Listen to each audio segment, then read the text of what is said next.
চলে এসেছি তোমাদের কাছে একটা নতুন ভিডিও নিয়ে। তো আজকে সকাল সকাল আমরা বেরিয়ে গেলাম ময়দা কালীবাড়ির উদ্দেশ্যে। যেহেতু এখানে আমার ছেলের 18 মাসের মানসিক ছিল চুল ফেলার। তো দেখো এটা হচ্ছে বহুরু স্টেশন। তো আমার শ্বশুরবাড়ি হচ্ছে জয়নগরে ময়দা কালীবাড়ির কাছে, মানে বহুরু থেকেই আমরা বেসিক্যালি যাই। তো আমার শ্বশুরবাড়িতে আমরা অনেক বছর হলো আমার শ্বশুর শাশুড়িরা চলে এসেছিলো যাদবপুরেতে, তাই জন্য ওরা সেভাবে আর যায় না। কিন্তু বংশ পরম্পরায় আমাদের ময়দা কালীবাড়িতে মানে মানসিক রয়েছে যে ছেলে হলে বা মেয়ে হলে চুল দিয়ে যাওয়ার, তাই জন্য আমরা ময়দা কালীবাড়িতে চলে এসেছি। তো আমরা এখানে বহুরু স্টেশন থেকে নেমে 1 নম্বর প্ল্যাটফর্ম থেকে আমরা মোটর ভ্যানে করে চলে এসেছিলাম। তো দেখো এখানে আমরা মায়ের মন্দিরে চলে এসেছি। তো মায়ের মন্দিরের সামনে আমরা এসে আগে জুতো টুতো রেখে দিচ্ছি, তারপরে ডালাগুলো রেখে দিচ্ছি, হাত টাত ধুয়ে নিচ্ছি। তো তোমরা দেখো, তোমাদেরকে পুরো মন্দিরটা আমরা ঘুরে দেখাবো। তো আমরা গিয়েছিলাম শনিবার দিনকে পূজা দিতে। তো এখানে প্রতিদিনই পুজো হয়। ঠাকুরমশাই প্রায় 8টা নাগাদ চলে আসে, 8টা 10-15 নাগাদ। তো দেখো এখানে হচ্ছে আমার ছেলের মানসিক চেকানো। আমার ছেলে কতটা চুপচাপ হয়ে গেছে দেখো মন্দিরে এসে। বরাবরই আমার কোথাও ঘুরতে যাওয়ার হলে মন্দিরে যেতে খুবই ভালো লাগে, যেহেতু আমার মাকে খুবই ভালো লাগে, তো মা কালীকে, তো তাই জন্য আমার মন্দিরে যেতে খুবই ভালো লাগে। তো দেখো এখন আমরা ময়দা কালীবাড়ি চলে এসেছি। এটা আমি ফার্স্ট এসেছি এই মন্দিরে, আমি এর আগে কোনো দিনই আসিনি। এটা বেসিক্যালি আমার শাশুড়ি মানসিক করেছিল, মানে আমার মা। তো দেখো এখানে ময়দা কালীবাড়ির মাকে তোমাদের সামনে আমি তুলে ধরছি। তো মাকে কেমন লাগছে অবশ্যই জানাবে।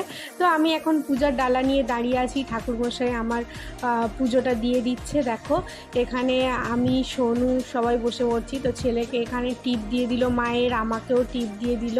তো আমাকে শাখায় একটুখানি মায়ের সিঁদুর লাগিয়ে দিল। তারপর দেখো আমার ছেলেকে আমি শুইয়ে দিলাম, যেহেতু ওর মানসিক ছিল তাই মায়ের কাছে একটু শুয়ে প্রণাম করে নিলাম। তো দেখো ঠাকুরমশাই এখানে ওকে আশীর্বাদ করছে। তারপরে আমরা এখন প্রণাম করে নিচ্ছি মায়ের কাছে। তো কত সুন্দর লাগছে দেখো মন্দিরের পরিবেশ। আর পুটু এখানে মাকে আবার প্রণাম করে নিচ্ছে দেখো। হ্যাঁ, ও তো খুবই আনন্দিত। তো দেখো মায়ের মন্দিরের দালানগুলো কীরকম আগেকার দিনের, এটা বহু বছরের পুরনো, বহু অনেক বছরের পুরনো। তো দেখো মাকে কত মিষ্টি লাগছে এখানে। এটা কিন্তু মাটা পাতাল ভেদি, মানে মাটা কিন্তু মাটির তলা থেকে উঠেছে। তো দেখো এখানে আমি কয়েকটা ফটো তুলে নিচ্ছিলাম। তারপর দেখো এখানে আমার ছেলের চুল, হ্যাঁ সেটা আমরা বাড়ি থেকেই ন্যাড়া করে এনেছিলাম ওকে। আর এটা হচ্ছে ছেলের পেটের চুল। তো সেই পেটের চুলটাই আমরা এখানে ফেলতে এসেছি। তো এখানে মা গঙ্গা তো শুকিয়ে গিয়েছে প্রায়, পুকুরের জল ছেঁচা হচ্ছিল। তো তাই জন্য আমরা যেটুকুনি জল ছিল ওখানেই ফেলে দিলাম আমার ছেলের মাথার চুলটা। তারপর আমি এখানে দেখো গঙ্গা প্রণাম করে নিচ্ছি মন্দিরে।